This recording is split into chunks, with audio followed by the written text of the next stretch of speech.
Halo sobat pecinta film dimanapun kalian berada.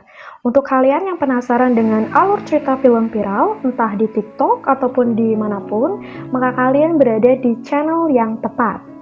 Kali ini hanya Desri akan membacakan alur cerita film yang berjudul Ayla the Doctor of War. Apakah di sini ada yang kepo sama alurnya karena lihat cuplikan filmnya di TikTok? Kalau ada, maka berbahagialah karena kali ini kamu akan tahu alur cerita lengkapnya versi hanya Desri. Sebelum lanjut ke videonya, pastikan kalian sudah subscribe dan like video ini ya. Terima kasih. Film Ayla, The Doctor of War adalah film Turki yang dirilis pada tahun 2017. Film ini diangkat dari kisah nyata yang menceritakan tentang seorang sersan Turki yang ditugaskan untuk membantu peperangan saudara di Korea Selatan pada tahun 1950. Durasi dari film ini cukup lama ya sobat, yaitu kurang lebih 2 jam. Film ini diawali dengan adegan kehidupan di pedesaan Korea Selatan yang bahagia. Terlihat sebuah keluarga kecil yang terdiri dari ayah, ibu, dan juga seorang gadis kecil sedang menikmati bermain sepeda dengan bahagianya bersama keluarganya. Nah, di tengah keceriaan itu, tiba-tiba sebuah ledakan terjadi di dekat mereka. Sang ayah bersama penduduk laki-laki lainnya langsung mengambil senjata untuk melakukan perlawanan, sedangkan sang ibu berlari membawa sang gadis kecil untuk sembunyi. Di persembunyian, sang ibu sepertinya khawatir dengan sang ayah, sehingga dia meninggalkan putrinya di persembunyian, dan ia berlari kembali ke desa. Dikarenakan kemampuan perang yang cukup berbeda, seluruh masyarakat desa saat itu tewas di tangan tentara penyerang, termasuk orang tua gadis kecil itu. Adegan berganti dengan suasana di Turki. Sulaiman dan sahabatnya, Ali dan rekan mereka lainnya terlihat bersepeda di jalanan Turki menuju kantor mereka. Di tengah perjalanan, 2 gadis terlihat sengaja menyambut mereka di jalanan depan pintu rumah mereka masing-masing, hanya untuk dapat bertatapan dengan kekasih mereka. Tampaknya seperti itulah gaya pacaran Turki pada saat itu. Salah satu gadis itu adalah Nuran, kekasih Sulaiman. Sulaiman dan rekan-rekannya ini adalah sersan Turki dan saat ini mereka tengah dalam perjalanan ke kantor mereka. Singkat cerita, di tengah perang yang terjadi di Korea Selatan, Sulaiman dan rekan-rekannya ini menjadi salah satu sersan yang akan dikirim ke Korea Selatan sebagai tentara bantuan. Kabar itu tentunya tidak disetujui oleh Nuran, kekasih Sulaiman. Nuran adalah gadis yatim piatu yang diasuh oleh pamannya, sehingga ia sangat takut berjauhan atau bahkan kehilangan orang yang dicintainya itu. Sulaiman berjanji pada Nuran bahwa ia tidak akan meninggalkannya. Sulaiman akan selalu mengirimkan surat juga foto kepada Nuran saat berada di Korea nanti. Begitulah janji dari Sulaiman. Selain kepada Nuran, Sulaiman juga memberi kabar kepada keluarganya melalui surat. Jadi Sulaiman ini saat ini tinggal di kota yang berbeda dengan keluarganya, di mana saat ini Sulaiman tinggal di Iskenderun, sedangkan orang tuanya tinggal di Maras. Nah, surat itu dibacakan oleh Nimet. Nah, Nimet adalah gadis yang dijodohkan oleh Sulaiman. Maksud saya, Nimet adalah gadis yang dijodohkan untuk Sulaiman oleh keluarganya. Nah, dalam surat itu, Sulaiman mengabarkan bahwa ia dikirim ke Korea, dan jangan khawatirkan dia karena ia akan selalu mengirimkan surat. Sulaiman juga meminta berkat kepada mereka semua. Kedua orang tua Sulaiman ini tertegun dan merasa khawatir, begitu juga dengan Nimet. Ya, walaupun Nimet ini tidak menunjukkannya, tapi dia juga sangat khawatir terhadap Sulaiman. Seperti janjinya, Sulaiman selalu mengirimkan surat kepada orang-orang tersayangnya, yaitu kekasihnya Nuran dan juga orang tuanya hampir di setiap kegiatannya di kapal dan bagaimana latihannya sebelum berperang di kapal. Saat masih di kapal, seorang tentara penerjemah yaitu Letnan Senior Masud meminta Sulaiman untuk menghilangkan serangga yang ada di kabinnya dengan menggunakan bahan bakar. Nah, jadi Sulaiman ini seperti ahli teknisi di tentara itu yang pekerjaannya membenahi mesin-mesin. Mengetahui bahwa Letnan ini meminta bahan bakar untuk membunuh semut, Sulaiman menawarkan diri untuk menyelesaikan serangga itu dengan cara yang lain, yaitu dengan memberinya banyak gula. Karena menurutnya, hewan akan lebih bahagia apabila mati karena kelebihan makan, daripada menyakitinya dengan membakarnya. Nah, dari sini kita tahu bahwa Sulaiman memiliki hati yang sangat baik. Akhirnya pelayaran tentara Turki sampai di Busan, Korea Selatan. Di sana, mereka disambut dengan sangat baik oleh pimpinan dan juga masyarakat Korea. Pasukan tentara kemudian menuju markas. Ternyata, ketika tentara Turki datang ke Korea, situasi perang di sana telah mereda dengan posisi dimenangkan oleh Korea Selatan. Akan tetapi, para tentara tetap siaga untuk mengantisipasi hal yang tidak diinginkan. Namun, banyak tentara, salah satunya Letnan Masud, meremehkan hal itu dan merasa sudah menang. Tiba-tiba terjadi ledakan dan penyerangan dari musuh. Ledakan demi ledakan terus terjadi membuat situasi semakin kritis. Sulaiman, Ali, dan Letnan Masud berhasil menyelamatkan diri, walaupun sempat nyaris terkena ledakan. Sulaiman, Ali, dan Masud diperintahkan untuk pergi dan menghubungi unit 9 dikarenakan situasi yang darurat. Sementara itu, di Turki muncul berita bahwa peperangan akan segera usai, dan kemungkinan para tentara Turki akan segera pulang. Keluarga Sulaiman dan Nuran sangat senang membaca kabar tersebut. Bahkan, Nuran berencana untuk melihat gaun pengantin karena ia yakin Sulaiman akan segera pulang untuk melamarnya. Sulaiman, Ali, Letnan Masud, dan juga mayor dari pasukan menyusuri hutan dengan menggunakan mobil dengan situasi waspada. Di tengah hutan, ternyata sudah ada tentara musuh yang menunggu mereka. Adu tembak pun terjadi di antara mereka. Dalam kondisi yang terdesak akibat mobil yang diledakkan oleh musuh, Ali dengan berani menembakkan pistol dan berjalan mendekati musuh, serta membunuh semua musuh yang ada. Beruntungnya, jumlah musuh yang menunggu mereka tidaklah terlalu banyak. Di saat tengah menyusuri hutan, tiba-tiba mereka mendengar sebuah suara. Para tentara ini pun waspada dengan pistol mereka masing-masing. Mereka perlahan menyusuri hutan dengan waspada, apalagi di saat melihat hutan yang ditelusurinya saat ini penuh dengan mayat, yang mencirikan baru saja terjadi penyerangan brutal di sana.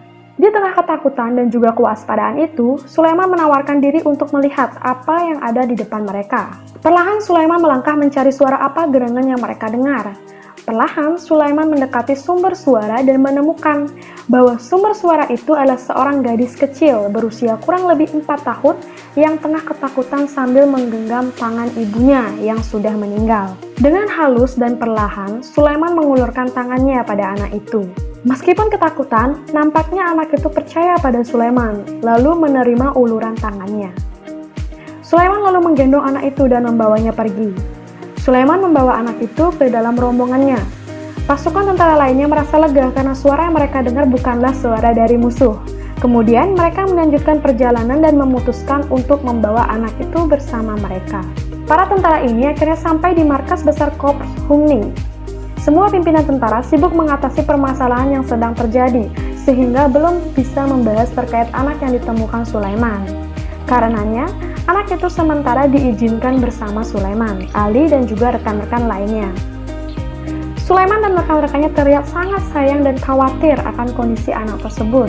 Mereka pun mulai memikirkan nama untuk anak itu. Setelah banyaknya pilihan nama, akhirnya Sulaiman memutuskan bahwa nama anak itu adalah Ayla, yang artinya bulan. Sulaiman membawa Ayla kemanapun ia pergi, termasuk ketika bertugas, dikarenakan Ayla tidak mau berpisah dengannya. Ayla menganggap Sulaiman sebagai ayahnya, begitupun dengan Sulaiman yang menyayangi Ayla seperti putrinya sendiri. Di tengah bertugas memperbaiki mobil pasukan, Sulaiman dan rekannya diserang oleh tentara musuh.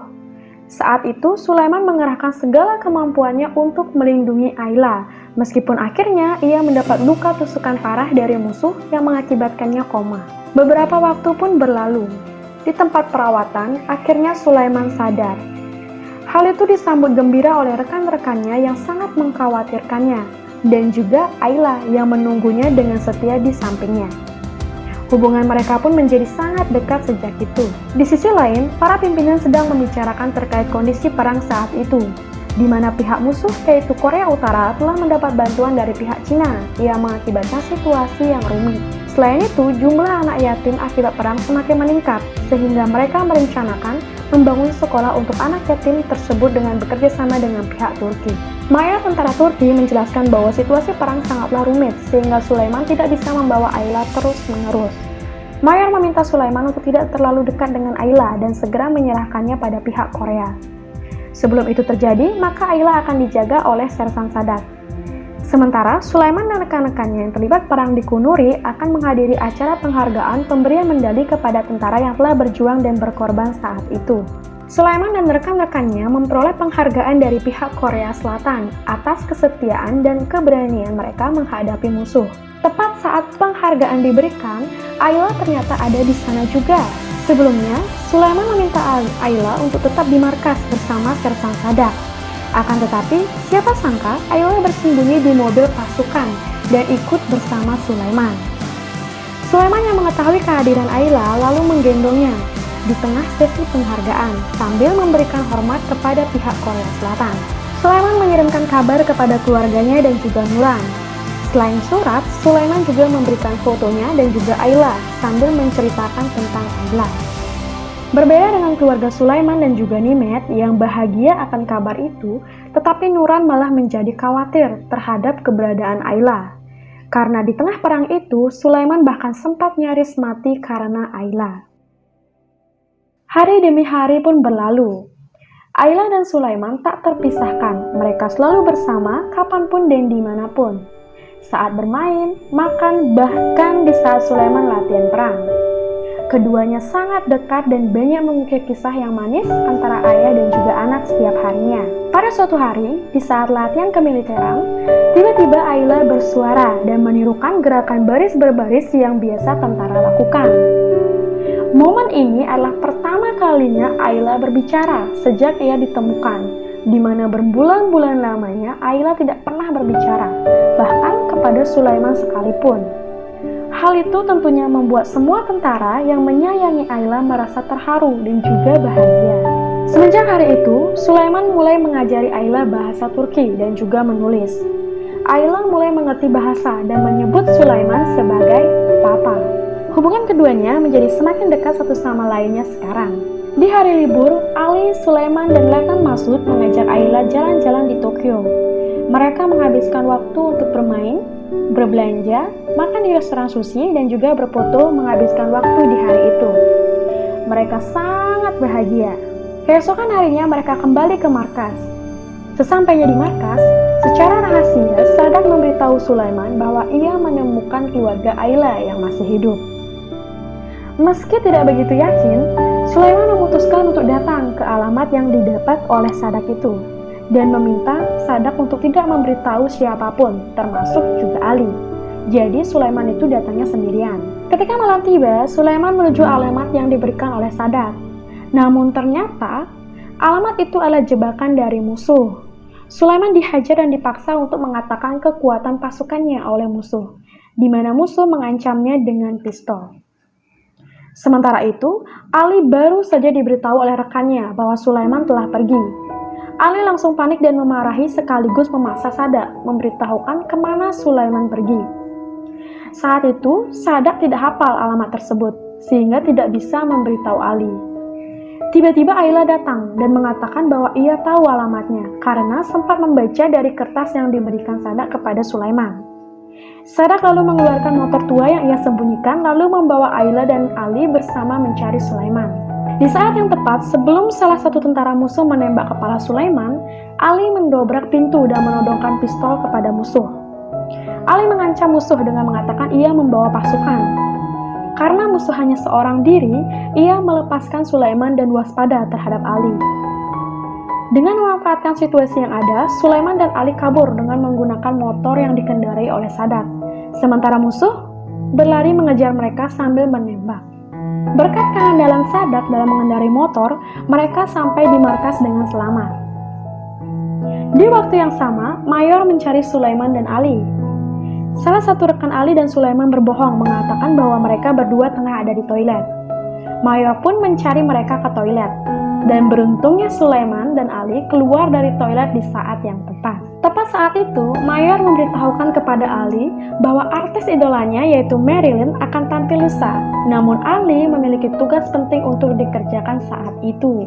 Keesokan harinya, Ali mengamuk karena ia tidak bisa menonton idolanya. Padahal ia sangat menanti-nantikan hal ini. Untuk menghentikan amukan Ali, akhirnya Letnan Masud memberi janji pada Ali bahwa ia akan datang ke konser itu dan mendapatkan tanda tangan asli serta tanda cium langsung dari artis idola Ali. Mendengar hal tersebut, Ali sangat senang dan memeluk Letnan Masud. Di hari konser, Sulaiman, Letnan Masud, dan Ayla memenuhi janjinya dan datang menonton untuk memperoleh tanda tangan dari idola Ali. Akan tetapi, penonton konser sangat ramai, sehingga mereka bingung bagaimana caranya mereka bisa mendapatkan tanda tangan artis itu. Sulaiman memutuskan untuk menerobos penonton bersama dengan Ayla di pundaknya. Dengan susah payah, akhirnya ia sampai di panggung dan meminta Ayla untuk naik ke panggung meminta tanda tangan. Ayla melakukan itu. Di tengah bernyanyi, Marilyn menyambut Ayla dengan baik. Ayla lalu menyodorkan foto Marilyn pada artis itu. Marilyn lalu bertanya apakah Ayla mau tanda tangan dan untuk siapa tanda tangan itu. Ayla menjawab Ali. Marilyn lalu memberikan tanda tangan yang ditujukan untuk Ali serta tanda cium yang romantis. Dan Sulaiman serta Letnan Masud akhirnya memenuhi janji mereka kepada Ali. Sementara itu, Ali tengah bertugas untuk berjaga bersama pasukan lainnya. Namun kali ini, Ali tidak fokus dan terus termenung melihat foto artis idolanya. Di saat tengah asik termenung, tiba-tiba sebuah peluru melesat menembus jantungnya. Dan saat itu juga Ali tewas terkapar bersimbah darah. Sulaiman berziarah ke makam Ali. Ia meletakkan foto Marilyn yang telah ditandatangan di pusara Ali sambil menangis. Sementara Ayla mencoba menenangkan ayahnya itu. Kini mereka berdua melewati hari-hari tanpa Ali. Suatu hari, pimpinan pasukan mengumumkan bahwa pasukan Turki saat ini akan segera dipulangkan ke Turki dan diganti oleh pasukan Turki selanjutnya yang akan datang. Mendengar hal itu, Sulaiman menjadi khawatir tentang Ayla. Begitu pula dengan Ayla yang mendengar pengumuman itu. Letnan Masud memberitahukan kepada Sulaiman terkait jadwalnya untuk pulang. Namun Sulaiman mengatakan bahwa ia masih ingin tetap di sana untuk beberapa waktu. Sulaiman mengirimkan surat untuk Nuran terkait keterlambatannya pulang. Hal itu nampaknya membuat Nuran sedih dan sejak saat itu Nuran tidak pernah lagi membalas surat Sulaiman. Mayor pasukan marah pada Sulaiman karena ia tak kunjung kembali ke Turki. Sulaiman menawarkan diri menjadi tentara penembak agar ia bisa lebih lama berada di Korea, dengan alasan ia tidak bisa meninggalkan Ayla. Mayor meminta Sulaiman untuk tidak melewati batasannya dan menerima secara paksa bahwa ia harus kembali dan Ayla akan dimasukkan ke sekolah Ankara. Sekolah Ankara ini adalah sekolah untuk anak yatim piatu akibat perang di Korea Selatan. Di Üsküdar'un, Nuran semakin marah karena mengetahui bahwa Sulaiman belum juga pulang karena menjaga anak itu. Ia bertanya-tanya apakah Sulaiman masih peduli dengannya, sehingga hingga saat ini belum juga pulang. Sulaiman mengantarkan Ayla untuk masuk sekolah Ankara. Namun, ketika Sulaiman meninggalkan sekolah, Ayla malah mengikuti Sulaiman dan memanggil-manggilnya. Sulaiman pun tidak mampu meninggalkan Ayla. Ia pun memeluk Ayla dan membawanya kembali ke markas. Di markas, Sulaiman dan Ayla membuat sebuah box besar. Nah, sepertinya di sini Sulaiman tengah merencanakan sesuatu. Keesokan harinya, tibalah waktu keberangkatan Sulaiman untuk kembali ke Turki. Ia berpamitan dan menjalani pemeriksaan sebelum berangkat. Salah satu pemeriksa menaruh curiga terhadap koper besar yang dibawa Sulaiman. Namun Sulaiman meyakinkan bahwa itu adalah oleh-oleh dari Tokyo untuk keluarganya. Akhirnya pemeriksa percaya dan ia mempersilahkan Sulaiman untuk masuk kapal. Saat ini tepat satu langkah lagi Sulaiman berhasil dalam rencananya, yaitu membawa Ayla ke Turki, di mana dalam koper besar itu sebenarnya ada Ayla. Sulaiman sangat senang karena rencananya akan berhasil. Namun, tiba-tiba Letnan Masud berlari mengejar Sulaiman. Sulaiman berusaha tidak menoleh dan mempercepat langkahnya. Namun Letnan berhasil mengejarnya dan menanyakan di mana Ayla. Kemudian para pemeriksa membuka koper Sulaiman dan di sanalah Ayla. Letnan merasa sedikit jengkel dengan Sulaiman, namun ia memahami situasinya. Letnan meyakinkan Sulaiman bahwa suatu hari nanti Sulaiman pasti bisa datang lagi untuk menemui Ayla. Akhirnya, Sulaiman mencoba mempercayai kemungkinan itu dan menghampiri Ayla. Sulaiman meminta Ayla agar tidak menangis dan ia berjanji bahwa ia akan kembali untuk Ayla. Sulaiman pun kembali ke Turki dengan berat hati. Akhirnya Sulaiman sampai di Üsküdar'un. Di sana ia disambut oleh rekannya dan juga istri rekannya. Namun, ada yang sedikit aneh di sini, di mana Nuran tidak ada di sana. Sulaiman menanyakan keberadaan Nuran. Dengan berat hati, rekannya mengatakan bahwa Nuran telah menikah dengan orang lain. Sulaiman langsung menemui Nuran menanyakan apakah kabar yang ia terima itu benar. Nuran mengatakan bahwa ia tidak bisa berbuat apa, dan semua itu karena Sulaiman yang tidak kunjung datang demi seorang anak gadis di Korea. Dengan hati yang hancur, Sulaiman mengayuh sepedanya dan menuju bank untuk mengirimkan uang kepada orang tuanya. Ia juga berpesan kepada ayahnya bahwa ia akan meninggalkan Iskenderun dan kembali pulang untuk menikahi gadis pilihan ayahnya. 5 bulan pun berlalu. Sulaiman telah menikah dengan Nimet, gadis pilihan ayahnya. Mereka berdua memutuskan untuk pindah ke Istanbul dan tinggal di sana. Sulaiman mulai mencari informasi terkait Ayla dengan berbagai cara. Nimet yang mengetahui hal ini menawarkan diri kepada Sulaiman untuk membantunya. Di sini Nimet mengatakan bahwa putri Sulaiman adalah putrinya juga, sehingga ia memiliki semangat yang sama untuk mencari Ayla.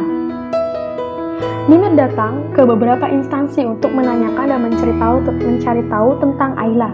Walaupun perjuangan panjang telah dilalui oleh Nimet dan Sulaiman, namun pihak kedutaan tidak mampu memperoleh informasi terkait Ayla, dikarenakan perang yang masih terjadi dan sulitnya mengakses data jarak jauh saat itu.